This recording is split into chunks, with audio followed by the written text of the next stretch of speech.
Hi, I'm Carl Ganter, and we've just come out of a session called Ways to Water at the World Economic Forum's India Economic Summit. And I'm here with Swapan Mehra. And Swapan, what was some of the biggest takeaways out of this session besides having a really engaged audience? I mean, what's happening with water in India? What's really interesting for me to hear in this session was the description of the upcoming Jal Jeevan mission by the Additional Secretary, Ministry of Jal Shakti. So India has just taken a major initiative in launching a $51 billion mission to ensure that all rural households have tap water connections in 5 years. And it's evident that that will require a lot of collaboration, cooperation and facilitation of data exchange and technology. In the room, there were technology enthusiasts who work on metering, who work on pollution control, so on and so forth. And it's very interesting to note that all of them are hopeful that together we can achieve this dream. So besides a panel, we actually turned back to the audience and had them craft all the questions. What were some of the big questions the audience came back to that were either surprising to you or are questions that everybody's asking?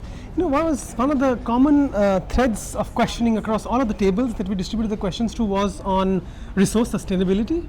That how are we going to secure the water resource for the future if we are going to distribute it to all our households, and how are we going to make people more accountable in their usage. That was a very interesting thing to note, that people are realizing that the government itself cannot be responsible to ensure water security.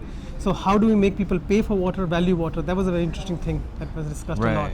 So valuing water takes a lot of money and a lot of investment. You started off by talking about some of the huge dollars at play. What do you see as some of the biggest challenges in meeting these really ambitious but imperative goals?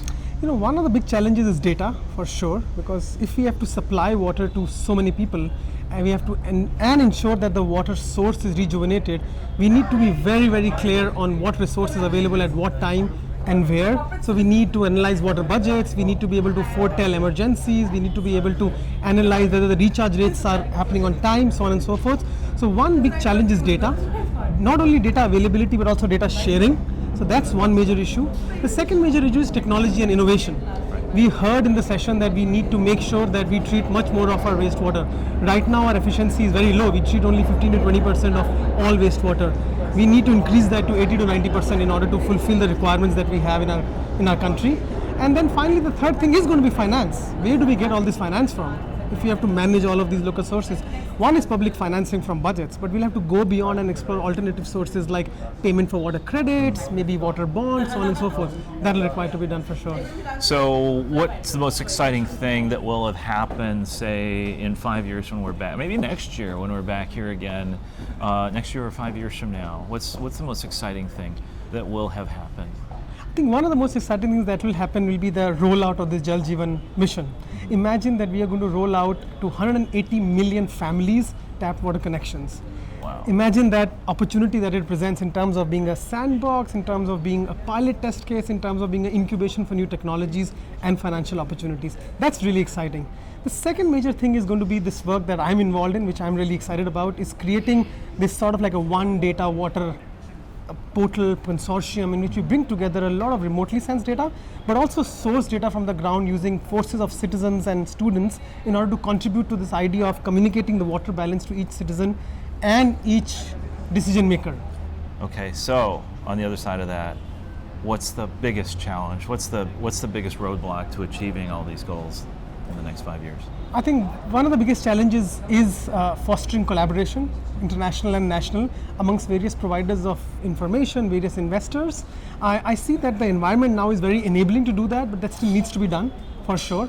The second is to be able to test out technologies and then deploy them at scale in a very rapid pace, because that will need to be done. Speed is going to be really, really critical. And then the third thing is the scale itself.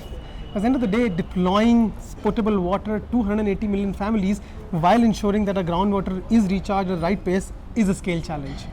So, but an opportunity for the whole world to come and test out what they can do. Wow. Well, hopefully we'll be back here next year. We'll see how we're doing in 5 years from now and see what we've all accomplished.